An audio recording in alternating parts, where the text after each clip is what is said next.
y bueno, empiecen también la semana con mucha fuerza, ¿no? Bien, hoy día vamos a continuar con lo que es el desarrollo de las disciplinas filosóficas y vamos a ver una disciplina muy importante, ¿no? Y a la vez también sencilla. Importante porque a partir de acá se van a dar una diversidad de propuestas, ¿ya? Y sencilla porque el contenido es básicamente, eh, digamos, importante, pero breve, ¿no? Pero breve. A ver, vamos entonces a iniciar. Eh, Nociología. Bien, el tema de nociología básicamente es el tema del conocimiento, ¿no? Ahí tenemos algunas preguntas que se dan en relación a esta disciplina filosófica. ¿Es posible conocer dónde se originan nuestras ideas? Cotidianamente, diariamente conocemos siempre, ¿no? Conocemos, no sé, nuevas personas, conocemos nuevos lugares, conocemos, ¿qué podríamos decir? A veces nuevas películas, nuevas canciones. Es diversa la gama de conocimientos que adquirimos cotidianamente, ¿no? Ahora, que sean importantes o no, bueno, ya eso es, digamos, juicio de cada uno, ¿no? Si es importante o no lo que voy conociendo. Igual también, conforme vas estudiando, también vas conociendo, ¿no? Entonces, frente a ello vienen las preguntas, ¿es posible realmente conocer? ¿Todo lo que tú estás conociendo realmente es verdadero? ¿Es realmente válido o no tiene nada de validez lo que conoces? Entonces, por ahí empieza un poco la discusión, la problemática en torno a lo que es el conocimiento, ¿de acuerdo? Eso podemos definir, la nociología es la disciplina filosófica que reflexiona sobre la posibilidad, el origen, la esencia y la verdad del conocimiento humano. ¿Es posible conocer? ¿Sí o no? Bueno, vamos a empezar entonces a hablar del conocimiento. Dice, para que pueda darse el conocimiento, se necesita establecer una relación entre sujeto y objeto de conocimiento. Es decir, para que el sujeto ya establezca el producto del conocimiento, tiene que establecer un vínculo, una relación con el objeto. ¿De acuerdo? Entonces ahí va a estar la correlación entre sujeto y objeto. Y estos van a ser el sujeto conocente y va a ser el objeto cognoscible. Entonces, cuando el sujeto conozca al objeto, establecerá una representación mental de este objeto, ¿de acuerdo? Es decir, lo va a tener en mente, ¿no? Ahí lo va a tener. Entonces, a eso se le va a llamar imagen o representación. Y desde ese momento está iniciando el conocimiento. Cuando vas, por ejemplo, a conocer a alguien por primera vez, lo primero que haces es verlo, ¿no? Y vas a tener una representación de su imagen. Cuando, por ejemplo, ves una película, empiezas a apreciar la película, no te pones a pensar qué es lo que está pasando, sino empiezas a ver la película. Entonces ahí es donde empiezas con la imagen primero, ¿de acuerdo? Es el primer paso del conocimiento. A esto se le va a llamar el conocimiento perceptual, que se le define como la capacidad del sujeto de crear imágenes mentales del objeto y sus propiedades. Capacidad del sujeto de crear imágenes mentales del objeto y sus propiedades. Ahora, este conocimiento perceptual es el que está en tu cabeza. Yo no sé, por ejemplo, qué es lo que estarías pensando si tú ves algo, ¿no? Digamos que va una persona en el paradero donde tú estás, llega una persona encapuchada y en una moto. Entonces, ¿qué puedes pensar de ahí? Mucha gente lo va a ver, mucha gente lo va a ver. Entonces, cada persona que observe ese hecho, ¿ya? Va a recrearse en su mente una forma de tratar de concebir ello, ¿de acuerdo? Por ejemplo, algunos quizás en su mente tengan la idea de un sicario, otros quizás tengan en mente la idea simplemente de un ladrón, otros tengan la idea, por ejemplo, quizás su amigo, ¿no? Dice, oye, este es mi amigo, lo voy a ver bien, quizás quiere saludarme, quiere pasarme la voz, ¿no? Entonces, es un conocimiento privado, nadie sabe lo que estamos pensando, ¿no? Y es individual, cada uno lo tiene, ¿de acuerdo? Ahora, sin embargo, este conocimiento va a dejar de ser privado cuando tú le comuniques a otro lo que estás pensando, ¿no? Si tú estás pensando que esa persona encapuchada que llegó al paradero es un sicario y le comunicas al otro, oye, cuidado, puede ser un sicario, tu conocimiento privado ya no es privado, sino es público porque ya lo hiciste llegar a saber a otra persona. Y otra persona lo comunica a otro y así, así. Entonces, ¿qué es lo que nos permite a nosotros hacer que nuestro conocimiento sea público? Lo que permite que el conocimiento sea público es el lenguaje. Podemos transmitir el conocimiento. Y cuando usamos nuestro lenguaje para transmitir el conocimiento, se le va a llamar proposición. Por ejemplo, acá no, el gato es negro. Proposición. Es una proposición verdadera. ¿De acuerdo? Una proposición verdadera. Y a esto ya se le va a llamar lo que se conoce como el conocimiento proposicional. El conocimiento basado en proposiciones. ¿Ya? Capacidad del sujeto de crear proposiciones verdaderas acerca del objeto y sus propiedades. Eso sería en relación a lo que es el conocimiento proposicional, estudiante. ¿De acuerdo? Eso sería. Bueno, entonces tenemos ahí, y al conocimiento proposicional, al ser usado mediante el lenguaje, es público, es universal, porque se puede escribir, porque se puede transmitir, porque se puede difundir, porque se puede guardar, etcétera, etcétera, etcétera. Entonces, ten mucho cuidado cuando sale algo de tu boca, ya se hizo público, ya fuiste, como dicen, ¿no? Mejor tenlo en tu mente y no lo digas. ¿Ya? Bien, estudiantes. Vamos ahora a ver, bueno, con el otro punto que hace referencia a las características del conocimiento. ¿Ya? Repito, repito.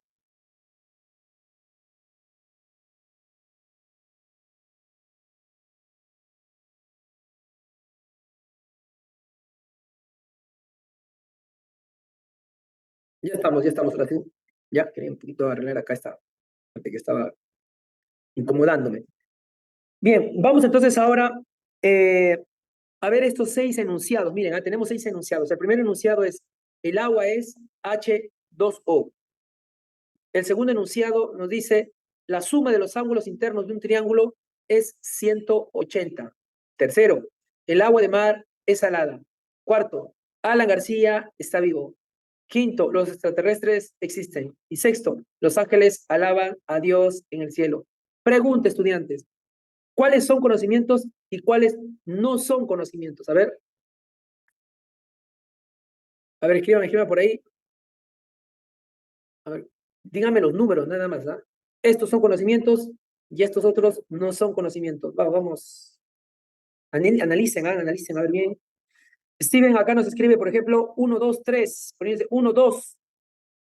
Ya son conocimientos, nos dicen por ahí, ¿ah? Solo 1, 2, 3, 4, no, no es. Alan García está vivo, no es conocimiento. ¿Que está muerto Alan García?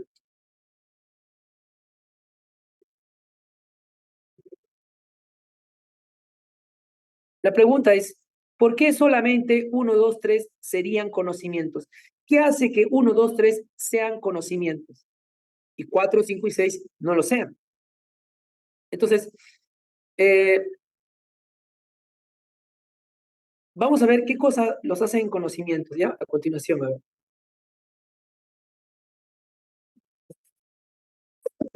Vamos con el más importante, miren. Fundamentado. El agua es H2O, está fundamentado, es decir, está probado, ¿ya? Está probado. La suma de los ángulos internos de un triángulo es 180. También está comprobado, ¿ya? Está demostrado. ¿El agua de mar es salada? ¿Qué dicen ustedes? ¿Será cierto eso o no? ¿O el agua de mar es dulce?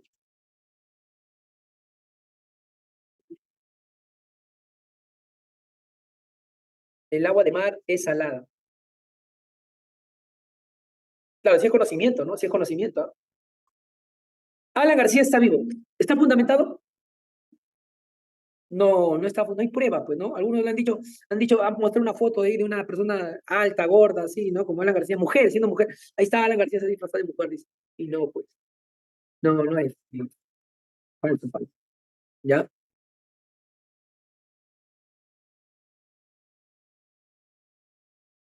Los extraterrestres existen, profesor, pero ¿cómo vamos a ser los únicos nosotros existentes acá en esta Tierra? Bueno, la propuesta es que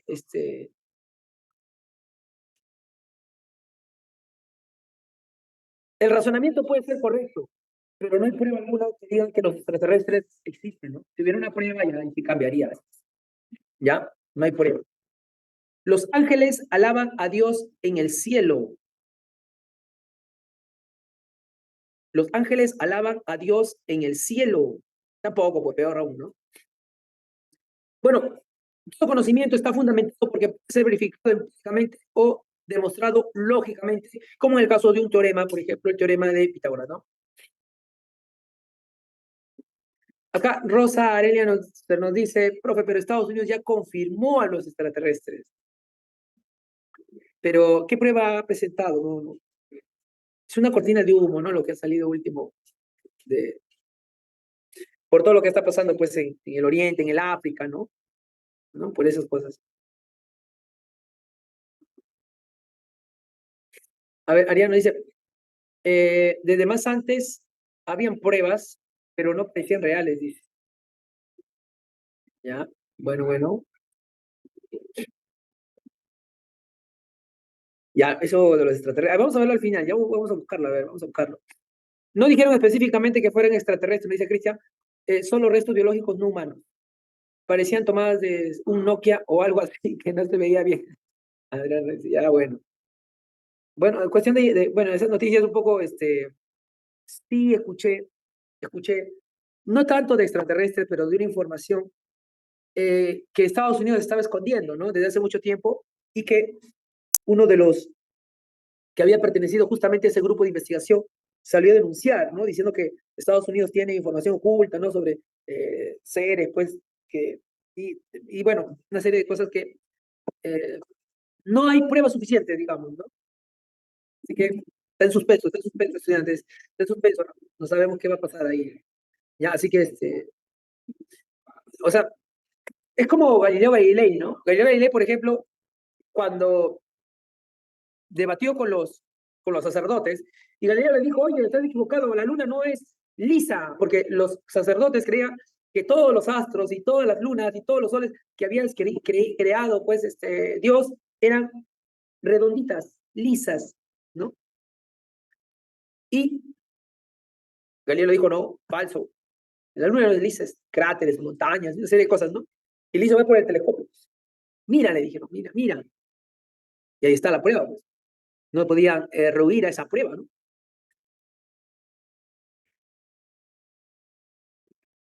Claro, por acá Adriano dice, de que puede haber vida inteligente aparte de nosotros, sí puede ser, porque hay millones de galaxias, ¿sí? Eso o sea, es un razonamiento, sí está bien, pero el conocimiento tiene que ser validado con pruebas, con hechos, ya, con un experimento, con algo, ¿de acuerdo? Está bien, podemos pensar ello, es válido pensar así, pero hay que comprobarlo, claro, y dice, no está comprobado, ¿no? Cuando traigas al extraterrestre y yo estoy abrazando acá al extraterrestre, oh, mira, acá estoy con el extraterrestre, la puta de la voz, ¿no? O uno dice, oh, acá tengo el número del extraterrestre, acá está su Facebook, ¿no? Su Instagram, ahí recién, pues, ahí recién. Pero ahorita son dichos nada más, dichos, que desde mi punto de vista son cortinas de humo, ya, son cortinas de humo. ¿Qué otras características tiene el conocimiento? Es objetivo. ¿Qué significa objetivo?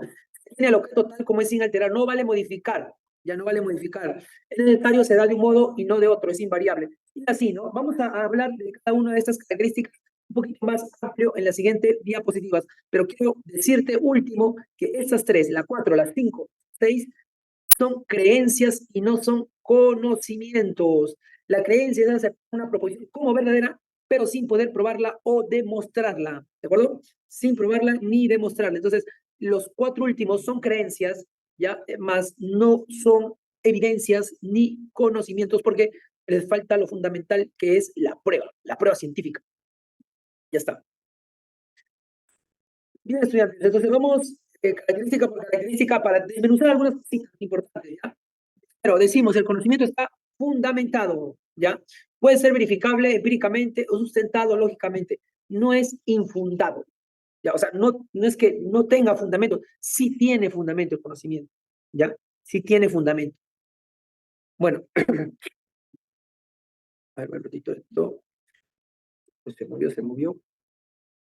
A ver, a ver, a ver, a ver, a ver, a ver, a ver.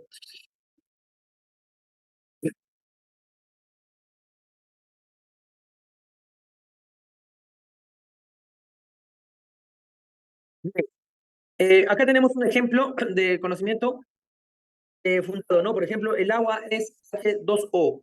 Decimos que el agua es H2O y aquí tenemos una máquina donde justamente se puede demostrar aquello, ¿no? La composición química del agua, ¿de acuerdo? Eso es justamente que el conocimiento esté fundamentado, que esté respaldado, pues, ¿no? Por pruebas. Objetivo, lo que te iba diciendo, ¿no? Objetivo quiere decir que no se debe tergiversar la información, que no se debe cambiar la información. Por ejemplo, la Iglesia aceptó durante mucho tiempo que la Tierra era el centro del sistema solar y que todos los demás planetas y soles y lunas giraban alrededor de la Tierra. ¿Por qué la Iglesia sostenía esa idea? porque en la Biblia, no recuerdo exactamente el pasaje, pero Josué manda a detener al sol. Y entonces, si mandan a detener al sol, es porque ellos concebían que el sol se movía. Por ese motivo, no aceptaban la teoría de Galileo, el cual decía que todo gira en torno al sol. Y por eso los demás le decían, falso, la Tierra no se mueve, decían, ¿no? Y así empezaban a establecer una serie de debates ideológicos que al final Galileo Galilei salió perdiendo, ¿no? Pero hay que ser objetivos, no hay que manipular, no hay que cambiar la información, ¿ya? Y eso pues hace que se demuestre la validez. Bueno, ahí tenemos un ejemplo, uno de los planetas giran alrededor del Sol, ¿ya?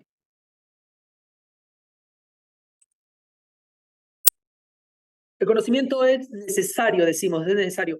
Cuando decimos que es necesario, decimos que no es contradictorio. Por tanto, es una forma y no de otra, ¿ya? El conocimiento no puede darse de dos formas distintas. Yo no puedo decir que la suma de la suma de los ángulos internos de un triángulo es 180 y a la vez decir que la suma de los ángulos internos de un triángulo es 150. No, porque me estaría contradiciendo, ¿ya? El conocimiento es de un solo modo. Einstein estableció su fórmula, ¿no? Energía es igual a masa por la velocidad de la luz al cuadrado. Pero cambia esa teoría de la relatividad de Einstein, no cambia, no, no cambia. Bien, el conocimiento es universal, estudiantes. A Galileo lo rechazaron, a Galileo lo insultaron, no quisieron aceptar su teoría de Galileo que la Tierra realmente se movía y que la Tierra estaba girando alrededor del Sol, con evidencias, con pruebas, hasta que Newton, ¿no? Pues tuvo que llegar a un Newton para recién fundar eso. Pero, miren, ¿no? Desde el tiempo de Galileo no quería aceptar la iglesia y muchas personas se ruían también a aceptar la tierra, pero a la fecha de hoy ya todos lo aceptan. No hay nadie que pueda todavía seguir diciendo, no, que en realidad la tierra está quieta, no se mueve. No, ya no, ya no. Porque el conocimiento es universal. Tarde o temprano la verdad se impone, como dicen, ¿ya? En este sentido, ya se habla de las características del conocimiento universal, ya, universal.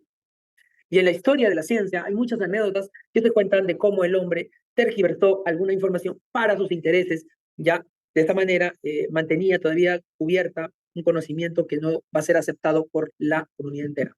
¿De acuerdo? O sea, las leyes de la física de Newton son aceptados por toda la sociedad.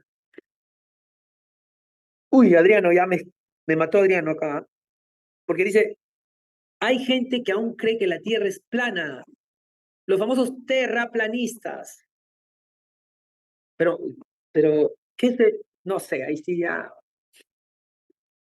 Yo suspendo el juicio con los terraplanistas porque los he escuchado su posición, pero no he escuchado sus argumentos. Ya no he establecido o he llegado a leer cuáles son los argumentos que ellos plantean, ¿ya? De los terraplanistas. No tiene lógica, bueno, debe ser, pero no le he estudiado, ¿no? Quizás tiene otra forma, no es que la Tierra sea plana, sino tiene otra forma de ver, ¿no? Pero bueno, esa sería un poco la observación. Bien, estudiantes, con esto hemos terminado las características del conocimiento. Recuerden que el conocimiento temprano siempre se impone. Por ejemplo, la teoría de la evolución de Charles Darwin, fundada en 1861, no era aceptada en su momento. Era rechazado, era cuestionado por la iglesia, por los sacerdotes, etcétera, etcétera. Pero al final, ya se va aceptando la teoría de la evolución. Cualquier libro de ciencias naturales te va a plantear la teoría de la evolución como verdadera.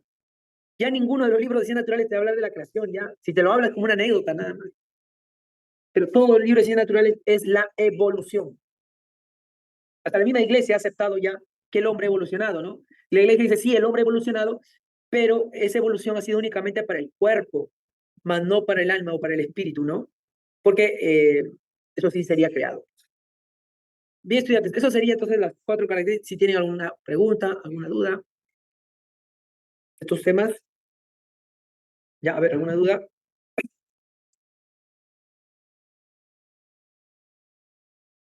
¿Alguna inquietud de estudiantes?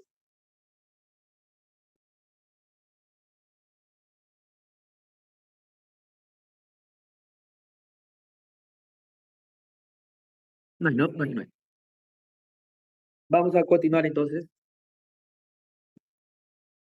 Vamos a continuar con la clasificación del conocimiento. Vamos a hablar ahora de la clasificación del conocimiento.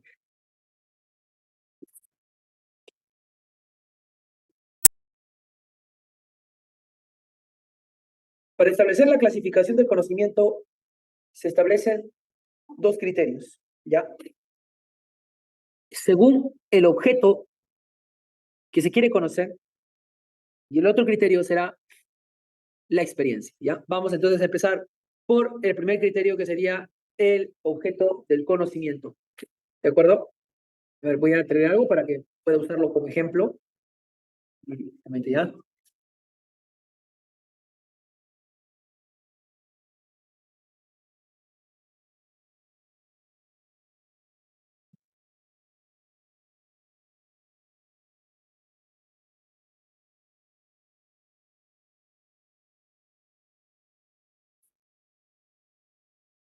Según el objeto, estudiante, ahora sí. Según el objeto, por ejemplo, acá tengo este objeto, ¿no? Que es pomito de tinta, ¿ya? De un lado. Eh, yo puedo ver este pomito, ¿no? O sea, la pregunta es, ¿cómo yo conozco el objeto? Para conocer un objeto, se puede conocer directamente sin que no exista ningún impedimento. Lo veo, lo toco, si fuera alguna fruta, lo pruebo, ¿ya? Ese tipo de conocimiento que es así, directo, inmediato, rápido, veloz, se le llama conocimiento intuitivo, ¿ya? Así, simple. Conocimiento intuitivo, ¿no? Tengo este objeto. Tengo otro objeto, por ejemplo, ¿no? Este es un plumón verde y lo veo, lo toco, es de plástico, es color verde, es de forma cilíndrica. Ya, entonces conocimiento intuitivo porque yo lo estoy viendo directamente, o sea, no hay nada que me impida no verlo. ¿De acuerdo? Ahí tenemos algunos ejemplos. El agua está fría, el agua quema, el fuego quema, las hojas son verdes, etcétera, etcétera, etcétera, ¿no? ¿Qué podemos decir de esa imagen? Por ejemplo, que el chocolate ya está delicioso quizás, ¿no? Eso se puede decir del chocolate, ¿ya? Eh, pero hay otro tipo de conocimiento según el objeto. Se llama el conocimiento discursivo. Quiere decir que para yo conocer un objeto, ya no necesariamente este que tengo en la mano, solo lo estoy explicando, para yo conocer este objeto necesito de un intermediario. ¿No? Ahora, tengo que ponerme de costadito, ¿no? Para que se pueda ver. Para yo conocer este objeto necesito de un objeto intermediario. Es decir, conociendo este objeto, voy a conocer a este objeto. ¿De acuerdo? Conocimiento discursivo es que yo, conociendo un objeto, puedo deducir otra situación, otro objeto. ¿De acuerdo? Por ejemplo, ¿no? Te levantaste temprano, 6 de la mañana, y tu mamá te dice, hijo, compra pan. Ya, pues, caballero, fuiste a comprar pan y al salir de casa ves que la pista está mojadita, ves que las calles también están mojadas, las casas, todo está mojado. Entonces, ¿qué puedes decir a partir de eso que estás viendo tú? A ver, fácil, ¿no? ¿Qué puedes decir? Has visto que todo está mojado. Si todo está mojado, entonces, estudiantes, en la madrugada llovió. Está bien, ¿no? En la madrugada llovió. Lo que se ha hecho es una deducción, podríamos decir, lógica, a partir de la observación de ciertos rasgos evidentes de un hecho, como por ejemplo, de que está húmedo y que por lo tanto llueve, ¿no? ¿Ya? A ver, ¿qué más? ¿Qué más? Otro ejemplo podría ser, eh,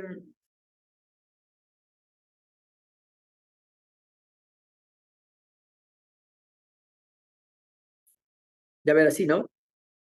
Otro ejemplo estudiante puede ser justamente cuando digamos, sientes el olor del pan. ¿Quién no ha sentido el olor del pan, no? Recién salidito del horno, ¿no? Y tú sientes el olor, uy, qué rico, dices, ¿no? Y tú dices, oh, ya el pan está, ya está el pan, ya va a salir. Pero tú no estás viendo, tú no has visto que el pan ya lo están sacando. Pero a partir de ese olorcito, te lleva a concluir de que el pan está saliendo ya del horno, ¿no? Entonces, eso es el conocimiento discursivo. A partir de un hecho, tú deduces otro hecho, ¿de acuerdo? Y tú estás caminando por la calle y de repente una moto tirada y dos personas muertas. Ahí, tú dices, ajuste de cuentas. Ese es ajuste de cuentas, ¿no? Sicario, pues. ¿De acuerdo? Y así podemos ir deduciendo de los hechos, ya a eso se le va a llamar discursivo. Ya, discursivo. Y el otro, recuerden, no se olvide, se le llama intuitivo.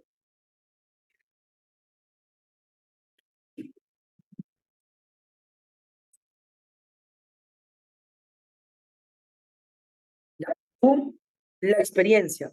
Según la experiencia, estudiantes, tenemos dos, el a priori y el a posteriori. Ya está. Este es otro, acá se hace otra pregunta, se dice, para validar un conocimiento, yo uso o no uso la experiencia. Por ejemplo, ayer vamos a decir, ¿no? Ayer Universitario de Deportes empató. Para que tú puedas validar ese conocimiento, ¿qué tendrías que hacer?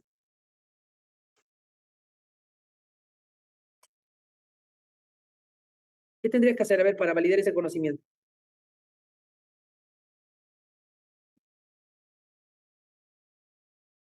Estar en el estadio, dice Edwin, estar en el estadio. Pero solamente estar en el estadio yo puedo saber el resultado de un partido. Ujú. Porque para irme hasta jugaron ayer en Piura, si no me equivoco. Pero dice hasta Piura, o sea, tiene que ser recontra hincha, ¿no?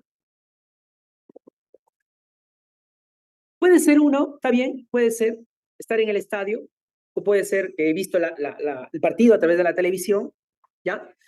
Pero ese sería un juicio a posteriori. ¿Por qué es un juicio a posteriori? Porque se da después de la experiencia. Ahí tenemos algunos ejemplos, miren, ¿ah? El gato es negro,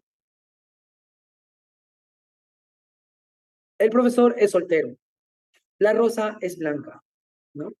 Ahí están los tres ejemplos, ¿no? Que en todos usar la experiencia, todos. Y los juicios a priori, no uso la experiencia, solamente uso la razón. Por eso dice que los juicios a priori, el predicado del juicio está dentro del sujeto y por eso no requiere verificarse, porque ya la definición, el sujeto contiene el predicado, ¿ya?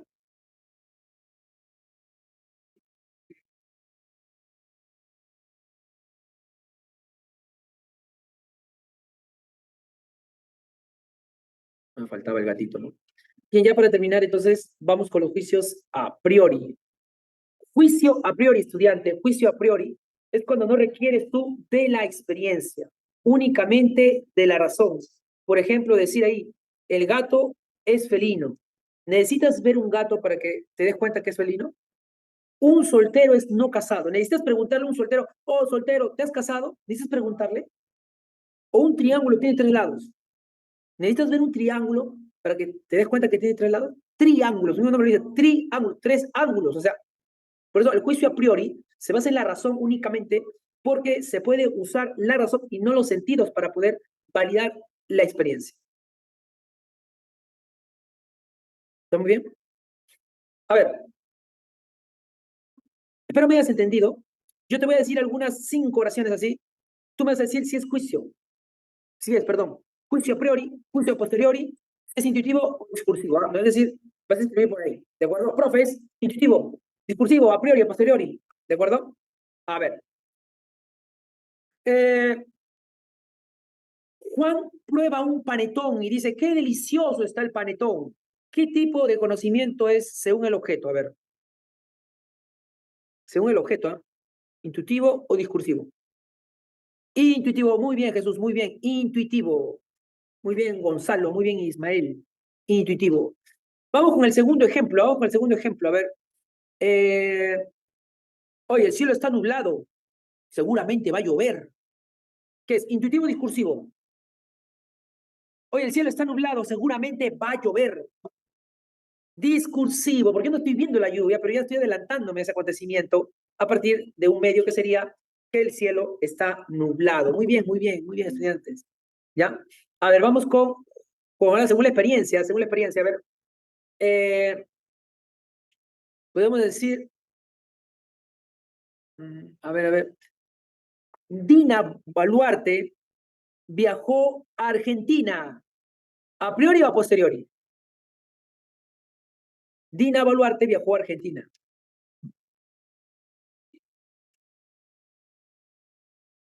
Dina Balearte, ¿no?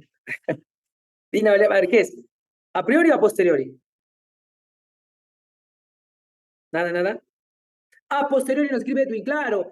Para, a posteriori, Gonzalo Ismael, muy bien. Para yo saber si realmente Dina Balearte, algunos le dicen, viajó a Argentina, tengo que ver las noticias, o tengo que leer el periódico al menos, pues, ¿no? Porque así no se sabe, pues, ¿ya? A ver, el azúcar es dulce. A priori o a posteriori, estudiante, ahí sí quiero ver, ¿ah? El azúcar es dulce.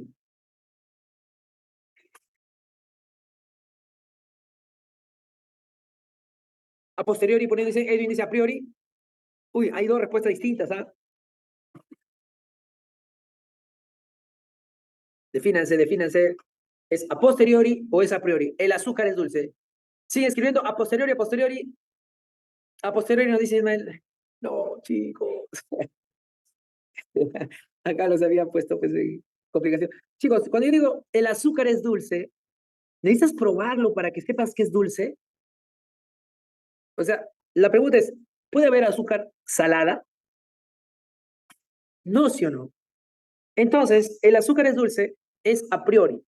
Porque la pregunta es, ¿cómo yo obtengo el conocimiento? Esa no es la pregunta, ¿cómo yo obtengo el conocimiento? La pregunta es, si yo tengo un conocimiento, ¿cómo lo voy a validar ese conocimiento? ¿Con la experiencia o sin la experiencia? Entonces, si alguien te dice, oye, el azúcar es dulce, ¿tú necesitas probarlo? Pero si te dicen, oye, el azúcar es blanca, ¿necesitas verlo? Claro, necesitas verlo, ¿no? ¿Por qué? ¿Por qué necesitas verlo? Porque no solamente hay azúcar blanca, sino hay azúcar rubia. En otras palabras, lo que quiero decir, claro, hay rubia. Muy bien, muy bien. Lo que quiero decir es que el juicio a priori no necesita de la experiencia, porque el predicado está incluido en el sujeto, porque, porque digamos, hasta el sujeto es igual que el predicado, podríamos decir. Es lo mismo. Por eso se da así, ¿ya? A ver, el azúcar es dulce. ¿Hay otra alternativa? O sea, pues si el azúcar está agria, el azúcar está, el azúcar está, ¿cómo era? Está salada, no, pues no se puede. Pero si tú dices el azúcar es rubia, necesitas verlo porque hay azúcar blanca, ¿ya? Entonces, por eso es a priori, ¿ya? Porque no necesitas la experiencia. En cambio, si el azúcar es rubia, es así, ¿no? El azúcar está mal lograda. Ya necesitas comprobarlo, porque puede ser que no esté mal lograda también, pues.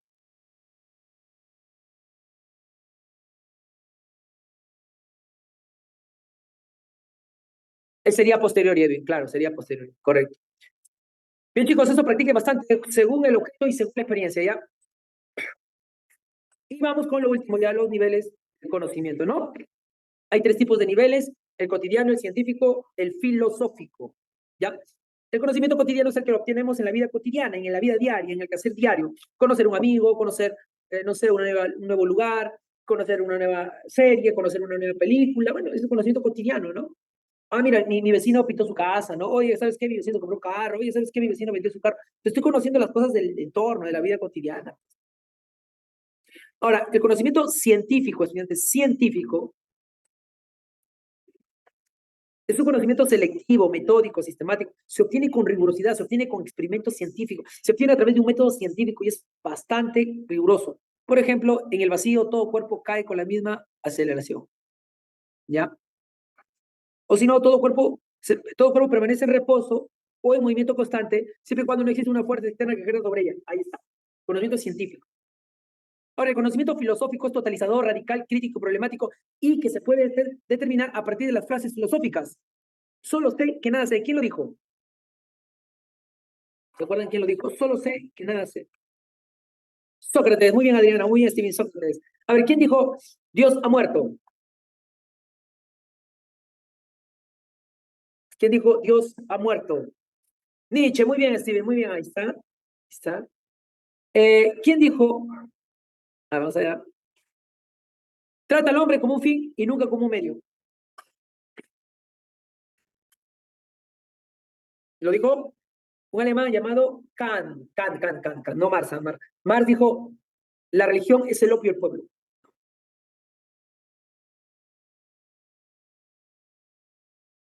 Bien, estudiantes, esos serían los niveles de conocimiento. Ya, bueno, gracias por su participación. Vamos ahora a contestar las preguntas.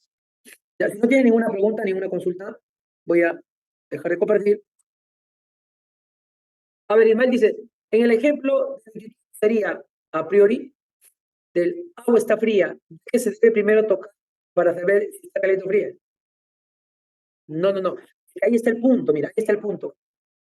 Sería a priori del agua está fría, ya que se debe primero tocar. Es que el problema está ahí. El problema está que yo no, yo no busco cómo obtener el conocimiento, o sea, cómo consigo el conocimiento, no es la pregunta. La pregunta es, yo ya tengo el conocimiento acá. Yo teniendo ya el conocimiento acá, ¿cómo saber si es verdadero o falso? Bueno, uno lo haré con la experiencia y otro lo haré con el análisis de la razón, sin la experiencia. ¿De acuerdo?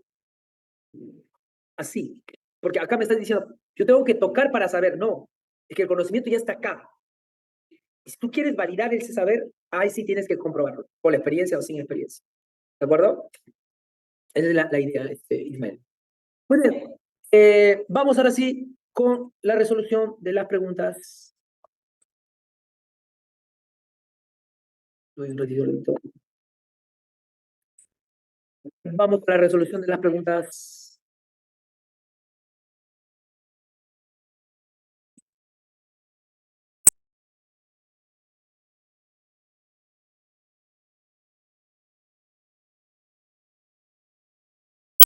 Ya está.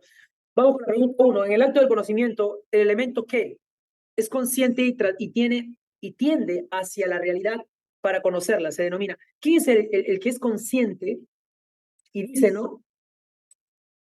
Y tiende hacia la realidad, o sea, se inclina a conocer. ¿Quién es? ¿Quién es el que quiere conocer? ¿Será el sujeto, el objeto, la representación, la imagen o la proposición? La A, muy bien, Edwin. La A, Ismael, muy bien. El sujeto, el sujeto es el que quiere conocer. Pregunta 2. Un saber que se obtiene a través de un método experimental riguroso y valida sus ideas a partir de la experiencia se encuentra en qué nivel? Y un conocimiento científico. Muy bien, Pamela, muy bien, Ismael, muy bien, muy bien, muy bien. Científico. Es el conocimiento que se realiza de un modo directo e inmediato, se denomina intuitivo. Muy bien, intuitivo. Muy bien por ahí, Pamela, Ismael, muy bien, muy bien. El conocimiento a priori se caracteriza por, a ver, a priori, o sea, la que no necesita de la experiencia, ¿no? Bueno, ya lo dije, pues, la A, ¿no? Ahí está Ismael, a ver si- la A, muy bien, la A de Ángel. Vamos con la pregunta 5. Pregunta 5 dice, Carlos afirma que todo conocimiento auténtico puede ser comprobado en la experiencia o demostrado de manera lógica. De este modo, muestra que el conocimiento se caracteriza por ser fundamentado. Muy bien, muy bien, muy bien. Fundamentado, muy bien. Y la última, Lucía considera que los medios de comunicación distorsionan o tergiversan los hechos de acuerdo a sus intereses, o sea, lo manipulan, lo cambian, ¿no? Por ello es correcto afirmar que Lucía, en el contexto de la nociología, pone en tela de juicio la objetividad. Muy bien, ¿ah? Muy bien.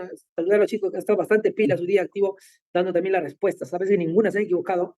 La B, la objetividad. Muy bien, chicos. La respuesta es correcta, ¿no? La respuesta es la B. Bien, con esto estamos terminando nuestra sesión de hoy día, nuestra clase de hoy. Mucho gusto, cuídense. Hasta otra oportunidad. Chao, chao, chao. Nos vemos. Hasta luego.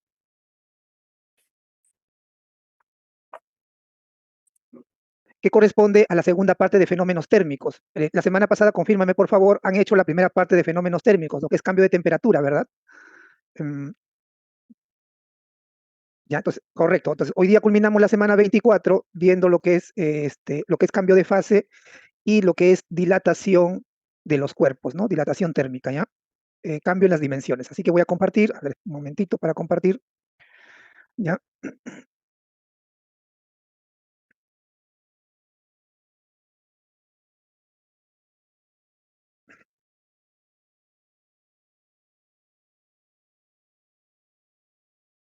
Ya está. Tenga a la mano, por favor, lápiz, un cuaderno, lapiceros, ¿no? Y papel, porque vamos a practicar, porque es la mejor manera de poder aprender, ¿ya? Entonces, para el día de hoy, entonces, vamos ya directamente con el tema. Le decía, vamos a desarrollar la segunda parte de fenómenos térmicos, fenómenos producidos por el calor, ¿no es cierto? Los efectos que produce el calor son muchos, no solamente son fenómenos de tipo físicos, sino también hay fenómenos que produce el calor de tipo biológico, de tipo social, ¿no es cierto? Eh, por ejemplo, cuando usted sale a la calle y recibe, digamos, un bañito de sol, biológicamente ocurren en usted, digamos, ciertos procesos, ¿no? Las plantas mismas, ¿no? Cuando reciben los rayos del sol, se abren y se produce, digamos, también ciertos procesos ahí, ¿no? O sea, la energía calorífica o el calor produce diversos tipos de fenómenos o efectos. Obviamente nosotros vamos a desarrollar los fenómenos de carácter físico, ¿no es cierto? O sea, los fenómenos físicos que produce el calor, ¿no? Y básicamente nos piden en el examen 3 tipos de fenómenos físicos que estudiemos, ¿no? El cambio de temperatura, que usted lo ha visto la semana pasada, y el día de hoy que vamos a ver lo que es el cambio de fase y lo que es la dilatación térmica, ¿no?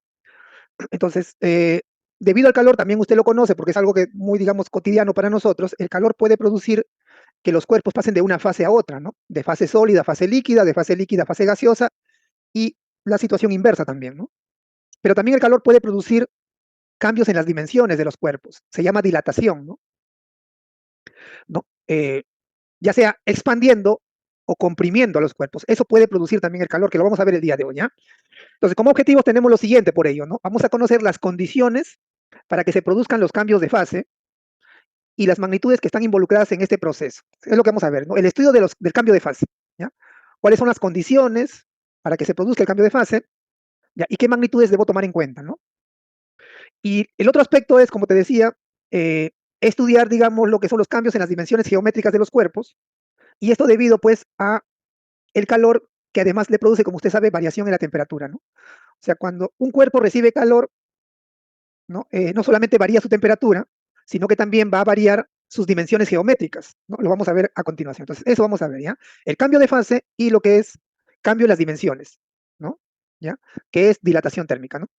A ver, por aquí vamos a ver algunas situaciones con las cuales vamos a conversar rápidamente, porque es importante que tengas en cuenta que no solamente estudiamos el tema porque es una necesidad que nos piden en examen de admisión, sino que además nos permite comprender un poquito mejor, ¿no? Un poquito más allá de lo que las personas, digamos, cotidianamente conocen. Usted que está, digamos, realizando pues ya estudios, ¿no? Para ser un futuro profesional, usted tiene que comprender un poco más allá de lo que comprende las personas normalmente, digamos, ¿no? O sea, eh, ¿no? Entonces usted ya, digamos, tiene una mayor comprensión porque empieza a conocer leyes físicas que le permiten, digamos, tener una mejor, digamos, una mejor comprensión, y comienza usted a ver cosas que los demás no ven, ¿no?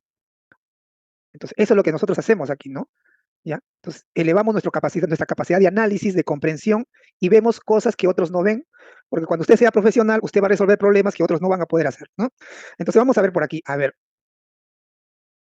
un ratito. Voy a dejar de compartir aquí esto porque quiero que aquí preguntarle algo, ¿no? Preguntarle algo. Un ratito. A ver, ¿cómo lo detengo esto de acá?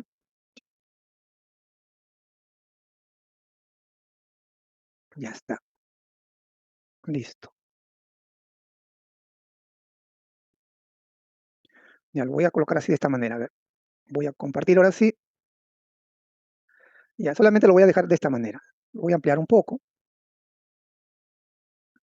Quiero que veas esta figura que tengo aquí, el primero que está al lado superior, aquí, al lado superior izquierdo.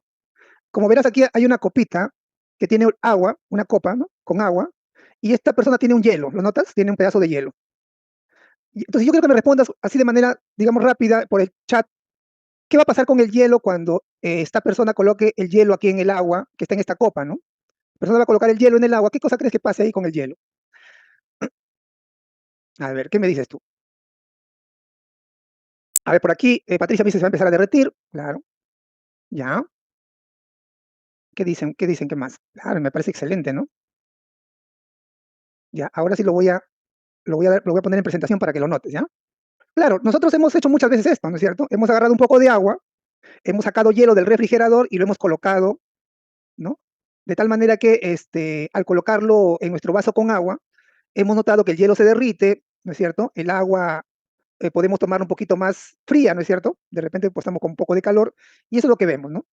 Y claro, pero acá hay algunos aspectos que todavía debes tomar en cuenta, ¿no? Que aquí lo vamos a ver, mira. Ya está. Ahí está, ¿ves? Coloca, mira, el hielo en el agua y mira lo que ocurre.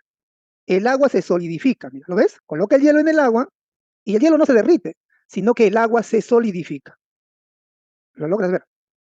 ¿No es cierto? Pero profesor, esto de acá yo no lo, digamos, cuando yo lo hago en mi casa, eso no ocurre, digamos, ¿no? Sí, también ocurre, ¿ah? Ah, entonces, esto lo vamos a entender. Entonces, ¿por qué digamos, es importante entonces hacerle este comentario? Porque acá hay algunos elementos que debes tomar en cuenta, ¿no? O sea, ¿no? Entonces, que como te digo, cotidianamente las personas no se pueden dar, digamos, cuenta. Que acá hay otros elementos que considerar, ¿no? Por ejemplo, qué tan frío está ese hielo, ¿no? Una cosa es que el hielo esté pues a 0 grados o a -5 grados como está en tu refrigerador, y otra cosa es que ese hielo esté a -20, a -30, a -40, a -50 grados, ¿no? Entonces hay que tomar en cuenta la temperatura de los cuerpos participantes, ¿no? Una cosa es que tengas, de repente el agua está acá bastante fría, y otra cosa es que tengas el agua bastante caliente, ¿no es cierto? O sea, hay que tomar en cuenta la temperatura. Hay otros elementos que tomar en cuenta, ¿no? Para ver, porque usted va a tener que predecir qué es lo que va a suceder, ¿no es cierto? Entonces hay que tomar en cuenta esos aspectos. Claro, como dice Jesús, ¿no? Hay que tomar en cuenta ese aspecto, digamos, de la... Vamos a ver acá otro elemento, ¿no? Vamos a ver, lo vamos a explicar luego, ¿ah? Lo vamos a explicar ahorita, ¿no? Ya, acá tenemos otra situación, mira. ¿Lo ves aquí? Esta es la base de una botella. De repente, cuando tú has comprado, seguramente lo has visto, ¿no? Sacas tu botella del refrigerador o vas a la tienda y compras una botella con agua en un día caluroso, ¿no es cierto? Y te dan, digamos, heladita, pero ves, digamos, luego, digamos que digamos, hay agua alrededor, digamos, ¿no? Alrededor de la botella hay agua, ¿no? Entonces, no sé si te ha pasado en verano, a mí me ha pasado, digamos, lo siguiente, ¿no? Yo iba a la academia, así como tú, llevaba, como era el ciclo de verano, entonces, ¿qué cosa hacía, no? Así empezamos todos, ¿no? Llevaba mi botella con agua heladita, ¿no? Entonces yo veía, pues, que se formaba este líquido alrededor de la botella. Entonces, ¿qué decía yo? Mira, ¿no? Para que no ocurra esto, o sea, mejor dicho, para proteger mi cuaderno, pues, ¿no? En mis épocas usábamos nuestro cuaderno, copiábamos la clase de la pizarra, ya, entonces lo que hacía yo era, eh, con una bolsa, dentro de una bolsa lo colocaba, dentro de una bolsa colocaba la botella, ¿no? Entonces decía, pues claro, alrededor de la botella va a haber agua, se va a mojar mis cuadernos, entonces lo colocaba dentro de una bolsa, entonces cerraba muy bien la bolsa y lo metía en mi mochila con mis cuadernos, ¿no? Cuando llegaba a la academia, después de un rato y sacaba, pues, iba a sacar mis cuadernos o la botella, ¿qué cosa crees que veía? Que mis cuadernos estaban mojados, pues, y que, digamos, había líquido alrededor de la bolsa, ¿no? O sea, la bolsa estaba mojada, mis cuadernos mojados. Y yo decía, ¿qué pasó? No, pucha, he puesto una bolsa con hueco, seguramente, ¿no? Claro, después de hacerlo 2, 3 veces, 4 veces me di cuenta que ese no era la explicación, digamos, ¿no? O sea, ¿por dónde se está filtrando el agua? Decía yo, pues está saliendo el agua de acá de la botella, ¿por dónde se está filtrando que sale al exterior el agua, ¿no? O sea, ¿cómo es que sale al exterior de la bolsa? Decía yo, ¿no? No sé si te ha pasado, por eso yo te digo, ¿no? Porque eso me ha pasado a mí y a algunos amigos más, digamos, ¿no? Que colocábamos dentro de nuestra mochila una botella de agua helada y lo protegíamos, supuestamente nosotros lo protegíamos con una bolsa, ¿no es cierto? Entonces, tendrás una explicación, lo vamos a ver también el día de hoy, esa explicación, ¿no? Es muy sencillita, digamos, ¿no? ¿Qué es lo que está pasando ahí? Y la explicación no es que la bolsa tenía hueco, pues, ¿no? Ni que la botella, digamos, ni que el agua atravesaba, porque empezábamos unas explicaciones un poco tontas nosotros, ¿no? Por nuestro desconocimiento un poco ahí de la física cuando empezábamos, ¿no? No, es que el agua debe estar, digamos, atravesando las paredes, digamos, como las moléculas son chiquitas, de repente están saliendo por la botella, por la bolsa, pero no es así, ¿no? Lo vamos a ver luego, ¿ya? Y el otro aspecto que vamos a ver es la dilatación, ¿no? Esto ocurre, mira, ¿no? Digamos, en lugares bastante calurosos, se dilatan los cuerpos, no solamente los metales son los que se dilatan más, pero también se dilatan otros materiales, ¿no? No sé si te ha pasado a ti, por ejemplo, a mí me ocurría también en la puerta de mi casa, o sea, mi casa tiene una puerta de metal para la calle, que cierra perfecto, o sea, preciso cierra, ¿no? Pero en épocas de verano se atasca la puerta. Me ocurría también con una puerta de madera que se atasca, no sé por qué se atasca, decía yo, esta puerta. O sea, no podía cerrarlo y cuando lo cerraba no lo podía abrir porque estaba atascada, digamos, ¿no? Lo que no entendía es que en épocas de verano el fuerte calor hacía que mi puerta se dilatara y ya no entraba perfectamente en el marco, sino se atascaba, pues, ¿no? Por eso que ahí siempre hay una pequeña distancia que hay que considerar. Entonces, son fenómenos, como te digo, cotidianos, ¿no? Que nosotros vamos a comprenderlo un poquito más allá de que lo comprenden las personas normalmente en la calle, pues, ¿no? Cualquier persona, ¿no? Muy bien, vamos a avanzar entonces. Vamos a ver primero, entonces, para explicar esos fenómenos a nivel cualitativo y cuantitativo, algunos aspectos o conceptos básicos, ¿no? Por ejemplo, lo que es una sustancia pura y los cambios de fase a los que está sometida una sustancia pura, ¿no? Una sustancia pura es una sustancia cuya composición química es homogénea, ¿no? Y que a pesar de experimentar reordenamiento molecular, ¿no? Cuando está expuesta al calor, las moléculas siguen siendo las mismas, o sea, cambia el reordenamiento molecular, pero no se altera la composición molecular, ¿no? Las moléculas siguen siendo las mismas, ¿no? Por ejemplo, el agua, debido al calor, puede estar en fase sólida, ¿no? O sea, ¿por qué digo debido al calor puede estar en fase sólida? Porque le puedes quitar energía calorífica, ¿no? Puedes, digamos, quitarle energía y el agua se enfría, pero la composición molecular es la misma, o sea, la molécula es la misma, es H2O, igual cuando está en líquido y cuando está en vapor. Entonces, no solamente el agua, ¿no? los metales, por ejemplo, ¿no? El oro, el cobre, la plata, ¿no es cierto? ¿Ya? Pueden estar, digamos, en sólido, en líquido, en vapor, pero la composición molecular es la misma, digamos, ¿no? La composición química, ¿no? ¿Ya? Entonces, en una misma sustancia, en fase sólida, líquida o gaseosa, las moléculas son las mismas, como te decía. Entonces, la diferencia es que en una u otra fase, la disposición, ¿no? O el carácter de la interacción de sus moléculas es la que cambia. Las moléculas siguen siendo las mismas, ¿no? Por ejemplo, el agua, debido al calor, puede estar en fase sólida, ¿no? O sea, ¿por qué digo debido al calor puede estar en fase sólida? Porque le puedes quitar energía calorífica, ¿no? Puedes, digamos, quitarle energía y el agua se enfría, pero la composición molecular es la misma. O sea, la molécula es la misma, es H2O. Igual cuando está en líquido y cuando está en vapor. Entonces, no solamente el agua, ¿no? Los metales, por ejemplo, ¿no? El oro, el cobre, la plata, ¿no es cierto? ¿Ya? Pueden estar, digamos, en sólido, en líquido, en vapor, pero la composición molecular es la misma, digamos, ¿no? La composición química, ¿no? ¿Ya? Entonces, en una misma sustancia, en fase sólida, líquida o gaseosa, las moléculas son las mismas, como te decía. Entonces, la diferencia es que en una u otra fase, la disposición, ¿no? O el carácter de la interacción de sus moléculas es la que cambia, ¿no? Es diferente. O sea, la disposición molecular es diferente, pero las moléculas es la misma, ¿no? ¿Ya? Correcto. Es como decir, eh, cinco personas, ¿no? Pueden estar formando una figura de un triángulo, pueden estar formando una figura, si se agarran de la mano, ¿no? La figura de un círculo. O sea, el ordenamiento puede ser distinto, pero las moléculas de las personas no cambian, ¿me entiendes? Es la misma, ¿ya? Es algo así.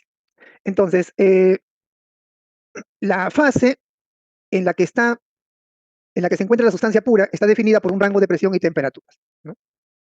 ¿Ya? Entonces nosotros trabajamos básicamente a nivel del mar y a nivel del mar soportamos la presión de una atmósfera, ¿ya? Una atmósfera que es 10 a la 5 pascal, ¿no?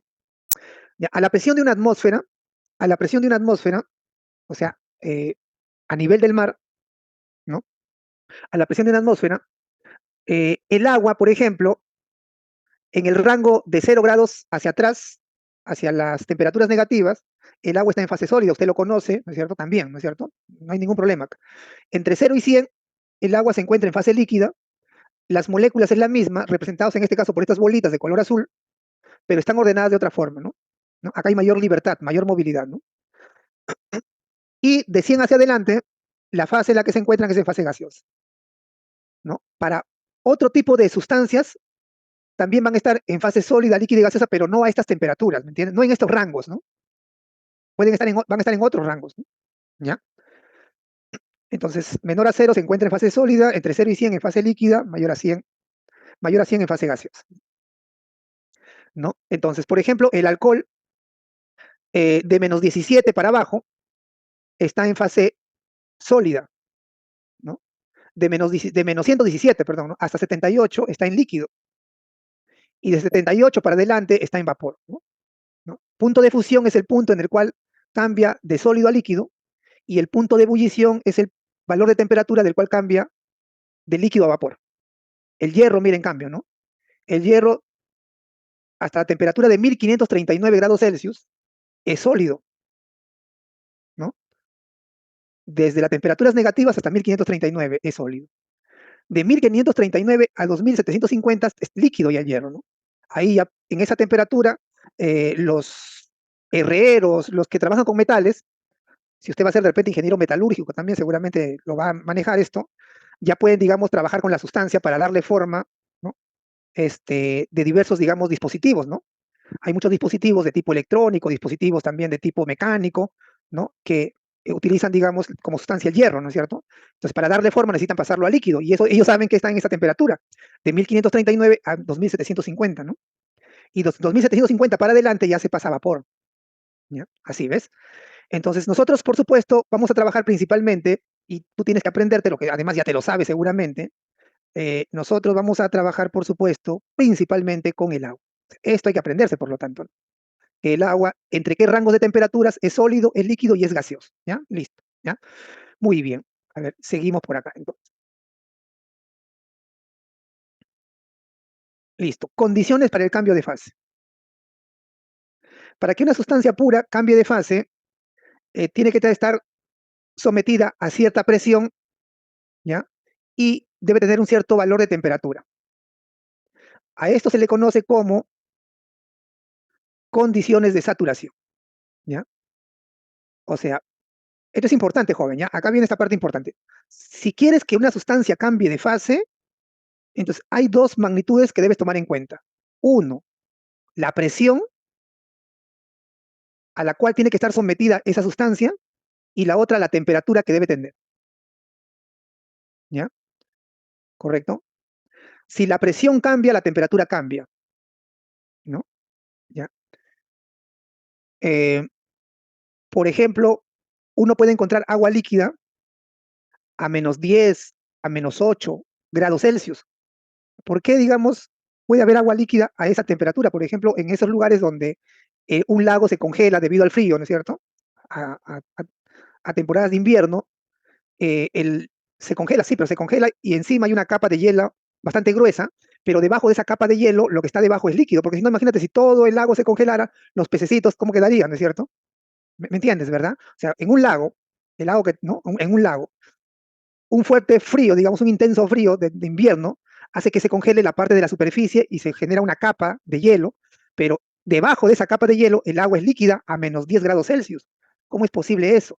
Eso es porque la capa de hielo que está encima presiona, y esa presión permite que haya agua líquida a esa temperatura de -10, ¿me entiendes?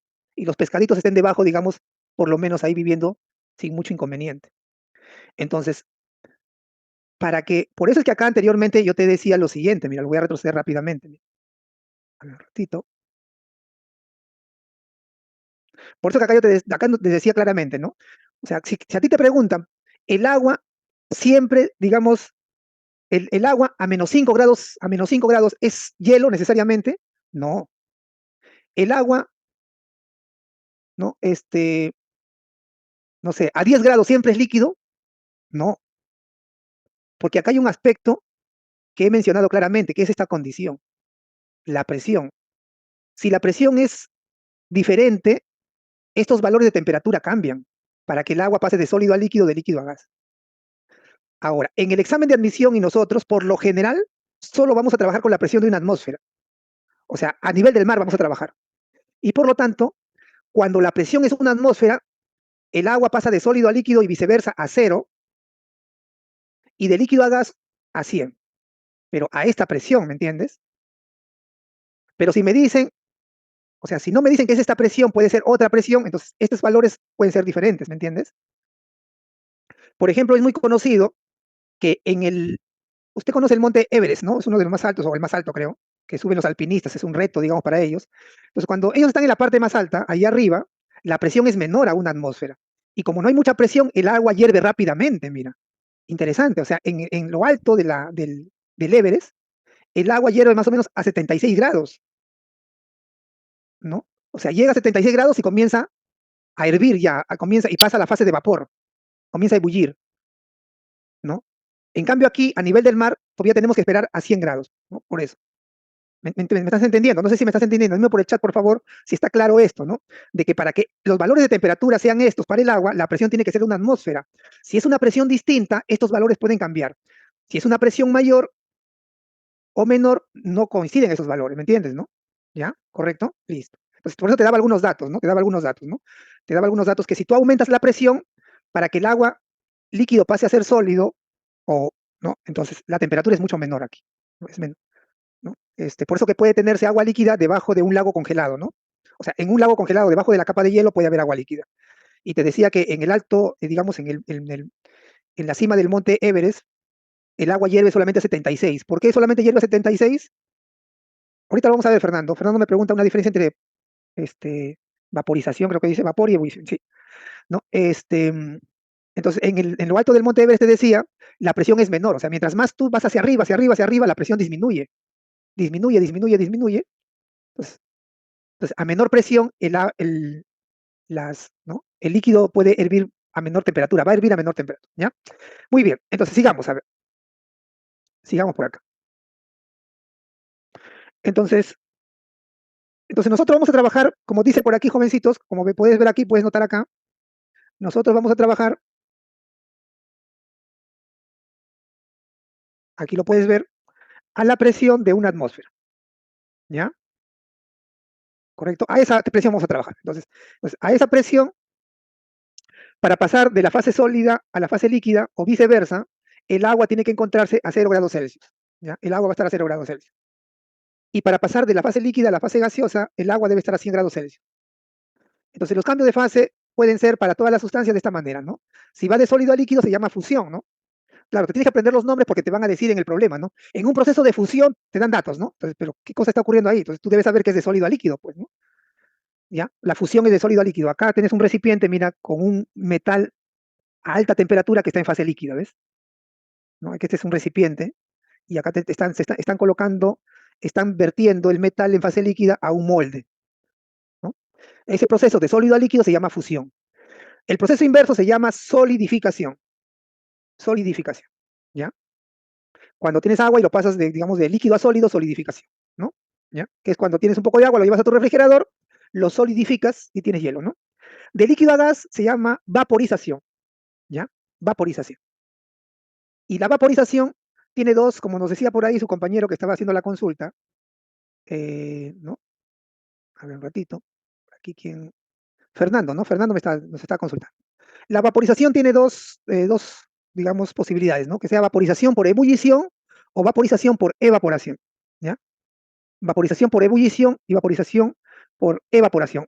Ya, ¿cuál es la diferencia, profesor? O sea, en ambos casos el líquido pasa a vapor. En ambos casos, el líquido pasa a vapor o pasa a gas. Pero ¿por qué se le llama ebullición y por qué se le llama evaporación? Ahorita, espérame un minutito que ahorita te lo menciono. El proceso inverso de gas a líquido, o sea, de vapor a líquido. ¿Cómo se llama de vapor a líquido? Liquidación no es, no, no, no. Como acá de líquido a sólido es solidificación, de gas a líquido, un jovencito me dijo, profesor, ¿será liquidación? No es así. No, no. Es como dice Patricia, ¿no? Es condensación, ¿no? Condensación, que es el vapor que pasa al líquido. O sea, cuando al vapor lo enfrías, el vapor pasa al líquido y eso se llama condensación. Entonces, y acá aprovecho para explicarte este fenómeno que te comentaba, ¿no? De mi botella de agua helada que lo ponía en una bolsa, ¿no? Entonces, tú sabes que alrededor de nosotros hay vapor de agua, ¿sí o no? Es más, acá en Lima, por ejemplo, el agua, el aire tiene bastante vapor de agua, ¿no? O sea, bastante vapor de agua, digamos, ¿no? Es- ¿no? Entonces, alrededor de nosotros, usted respira oxígeno, también un poco de vapor de agua tiene alrededor, joven, ¿no? Entonces, si usted por eso que si usted coloca, digamos, un recipiente helado, ese recipiente helado baja la temperatura del gas que está alrededor, digamos, ¿no? Está en contacto con el aire que está en contacto con ese recipiente helado, que contiene vapor de agua, se enfría. Y al enfriarse, se condensa el vapor de agua que tenemos alrededor, ¿me entiendes? Y se convierte en líquido. Entonces, yo no entendía que dentro de mi mochila, por supuesto, había aire y ese aire contiene vapor de agua. Y si yo colocaba dentro de mi mochila un recipiente helado, así esté con bolsa, iba a enfriar el aire que estaba dentro de mi mochila. Y que ese vapor de agua que estaba en ese aire dentro de mi mochila es lo que mojaba mis cuadernos, ¿me entiendes? ¿Me entiendes? Entonces ya cuando llegamos a este tema lo entendí, pues, ¿no? Ah, decía yo, ya lo sé lo que estaba ocurriendo con mis cuadernos, decía, ¿no? ¿Por qué se mojaban mis cuadernos, ¿no? Lo tenía como un enigma yo, ¿no? Entonces estaba ocurriendo la condensación del vapor de agua, ¿no? Debido, pues, al enfriamiento, ¿no es cierto?, del aire. Después tenemos el proceso de sublimación directa de sólido a líquido, ¿no? Ahí está, ¿no? Como la naftalina, por ejemplo, que se utiliza, ¿no? Las bolitas, o el hielo seco también, ¿no? Que de sólido pasa directo a vapor. Y el proceso inverso, que es de sublimación inversa, ¿no? No, no, es como, ¿no? ¿No? Bueno, es el proceso inverso, ¿no? Ya está. Muy bien, sigamos. Conociendo entonces los nombres, repito nuevamente, esto es importante. A ver, ya, ahí está. Ahí está, ¿no? Fusión de sólido a líquido, proceso inverso, solidificación, de líquido a vapor, vaporización, y de vapor a líquido, condensación. Entonces, estaba pendiente esta diferencia entre ebullición y evaporación, que nos comentaba por ahí su compañero, y el cambio de fase de líquida a la fase gaseosa puede darse de siguiente dos formas, ¿no? Por evaporación o por ebullición, ¿no? Por evaporación o por ebullición. Por evaporación ocurre en lo siguiente. Por ejemplo, esta es una pregunta, digamos, que se hace, por ejemplo, en teoría, ¿no? Para que el agua líquida pase a ser vapor, ¿cuál debe ser la temperatura? ¿no? Esa es una forma de preguntar. La otra forma de preguntar es, puede el agua a 10 grados Celsius, en un día, digamos, de invierno, ¿no? A 10 grados Celsius, a 12 grados Celsius, agua a 12 grados Celsius, ¿puede pasar a vapor? Entonces, claro, uno a veces está un poco mecánico y dice, no, pero para que el agua pase a vapor, para que el agua pueda, digamos, hervir, necesito que esté a 100. Entonces, y uno tiene esa idea, digamos, ¿no? De que para que el agua pase de líquido a vapor tiene que estar necesariamente a 100. Y no es así.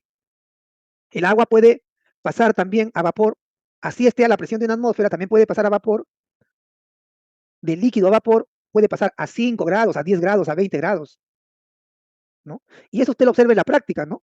Usted, por ejemplo, cuando lava su ropa y lo tiende, su ropa está húmeda, está mojada, ¿sí o no? ¿No es cierto? Y su ropa no tiene que llegar a 100 grados para que el agua comience, digamos, a evaporarse, el agua que está en su ropa, ¿me entiende? El agua que está en su ropa, usted en invierno usted tiende su ropa y el agua de su ropa pasa a vapor y por eso que su ropa se seca, ¿me entiende? Por eso que acá dice, mira, eso se llama evaporación. La evaporación sucede a cualquier temperatura, pero es un proceso lento, ¿ya? Pero es un proceso lento. Eso es lo que ocurre. La evaporación es lenta, ¿no?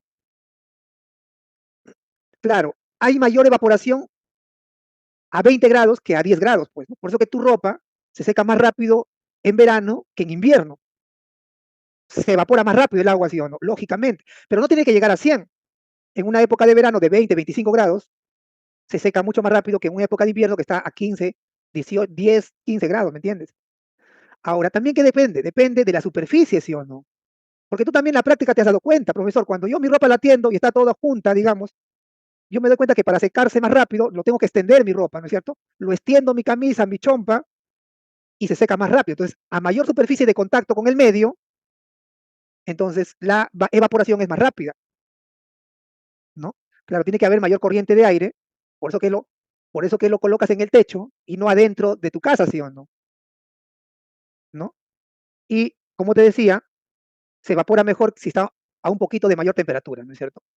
En cambio, la ebullición, que es lo que nosotros vamos a estudiar, ¿ya? Nosotros, profesor, ¿cuál de estos dos procesos lo vamos a profundizar? Es la ebullición.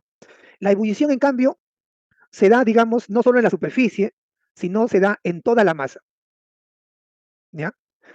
Esto ocurre a una temperatura y una presión definida, es un proceso rápido, ¿no? La ebullición es rápido, ¿no? O sea, el líquido pasa a vapor rápidamente, ¿no es cierto? Y te has dado cuenta que se forman burbujas en todo el líquido, digamos, ¿no? Y va saliendo, digamos, de cualquier parte del líquido, ¿no? Ya, este es el proceso que nosotros vamos a ver, la ebullición. ¿Ya? ¿Me entendiste? ¿Está bien? Por ahí me preguntaron, ¿quién me preguntó? Creo que fue Fernando. ¿Está bien, Fernando? ¿Lo tienes claro ahora sí? ¿Está bien? ¿Qué me dices, Fernando? ¿Está bien? O ya se fue Fernando de repente a otro lado. ¿No? De esto me estaba preguntando un poquito Fernando, ¿ya? Listo. Eh, claro, claro. Evaporación y ebullición están dentro de un mismo nombre que se llama vaporización. O sea, la vaporización es el paso de líquido a vapor. Y la vaporización, como dice Fernando, se puede dar de dos maneras. Lentamente, llamado evaporación, ¿no? Lentamente y a cualquier temperatura. En cambio, la ebullición, que es un proceso más rápido, rápidamente se le llama ebullición, ¿no? Ebullir, digamos, ¿no? ¿Ya? Listo, muy bien, avanzamos entonces. Eh, sigamos acá. El cambio de fase gaseosa a la fase líquida puede darse también de dos formas, por condensación o por licuación, ¿no? ¿Ya? Esto tiene que ver con el manejo de la presión, ¿no? O sea, se le comprime, ¿no? Y puede, digamos, por ejemplo, a un gas, ¿no? O sea, tú un gas, este es el gas licuado de propano, el famoso GLP, ¿no? O sea, cuando tú tienes un gas y ese gas lo comprimes, lo comprimes, lo comprimes, debido a la alta presión puedes transformarlo en líquido, ¿ya? Ya, es un poquito más lo ven también en química, ¿no? Lo plantean, ¿no? Ahora, durante el cambio de fase, hay que tomar en cuenta lo siguiente, ¿no? Eh, hay un ordenamiento molecular, ¿no? En el sólido las moléculas están bastante unidas, en el sólido, ¿no? En el líquido se da, digamos, pues, ya un desprendimiento, hay mayor movilidad de las moléculas, ¿no? Las moléculas disponen de otra manera, lo cual hace que la fase cambie y las propiedades también varían, ¿no?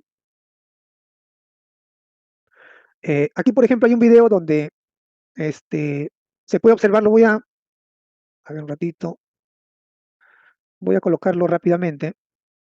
Solo tiene música de fondo y más o menos lo que se tiene aquí es lo siguiente. Acá hay un recipiente con hielo, aquí hay un mechero con el cual vamos a entregarle energía calorífica a este recipiente que contiene hielo. Aquí hay un termómetro, como puedes notar, ¿correcto? Y vamos a encender esto, ¿no? Y vamos a ver cómo cambia de fase. Espero que el volumen no esté muy alto. Lo bajamos un poco. Entonces, está en fase sólida, las moléculas, la forma está definida, las moléculas están fuertemente cohesionadas, ¿no es cierto? Y acá con el mechero le estamos dando energía calorífica. Entonces, a medida que va ocurriendo, se va derritiendo, ¿no? Lo que esté en contacto lo que esté en contacto ¿no? con el fuego ahí, va, digamos, incrementando su temperatura mucho más rápido, ¿no es cierto? Entonces, van adquiriendo mayor movilidad, mira las moléculas, ¿ves? La temperatura aquí va aumentando, mira. Hasta 10, ya está 10 grados Celsius. Y así seguimos, ¿no? Sigue aumentando la temperatura. Cada vez hay mayor movilidad, se van desprendiendo ya algunas moléculas.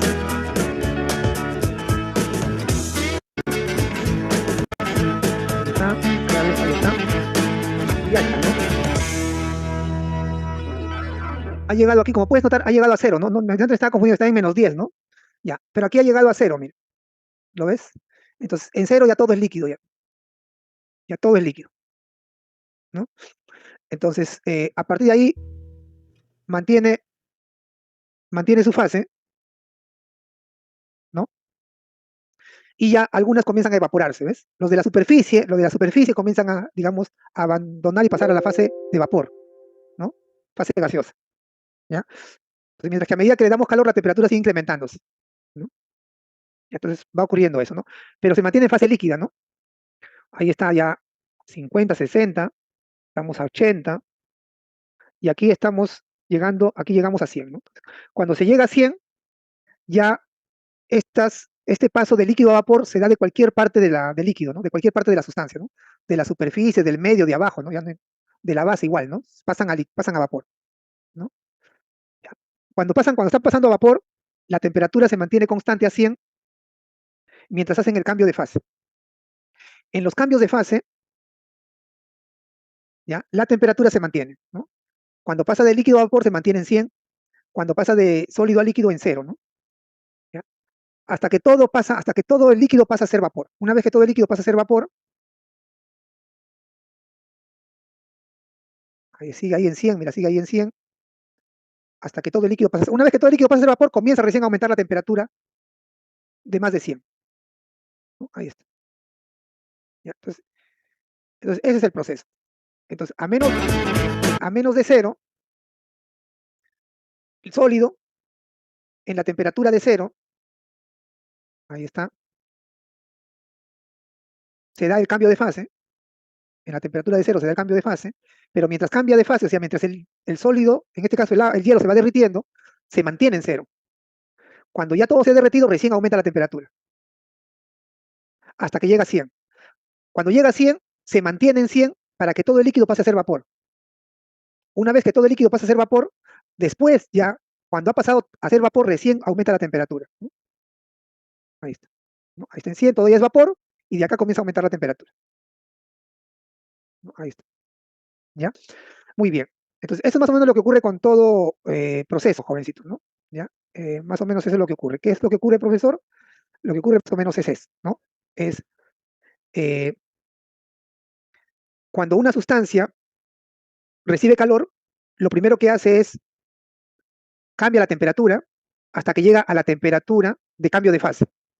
Cuando llega a la temperatura de cambio de fase, se produce el cambio de fase, pero la temperatura no se altera, se mantiene, ¿ya? Muy bien. Pues por eso que en el caso del agua ocurre eso, ¿no? ¿Ya? Cuando está a 0, recién cambia de sólido a líquido, ¿no? O de líquido a sólido, ¿no? Y cuando está a 100, de líquido a vapor, ¿ya? Muy bien. A ver, continuemos entonces. Ya. A ver, vamos a hacer acá unos garabatos, a ver, vamos a ver, para que lo entiendas, porque acá empezamos ya con la parte cuantitativa, jovencitos, ¿ya? Vamos a ver la parte cuantitativa ya. A ver.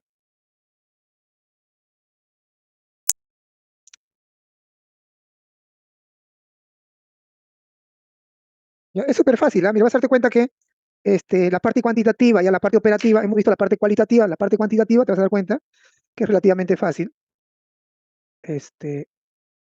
Ya, ahí está. Vamos a poner el puntero por acá. Ya, ahora sí. Ya. Em, ya. Mira,